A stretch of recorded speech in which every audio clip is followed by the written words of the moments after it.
দেখতে দেখতে কোরবানির ঈদটা চলে আসলো।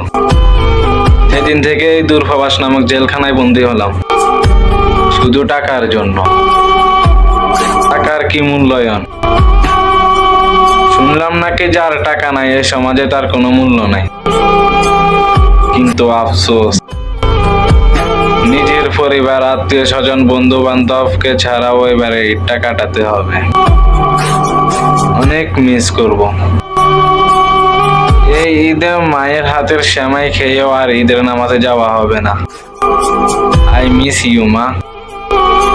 তোমাকে ছাড়া এবারে ঈদটাও কাটাতে হবে।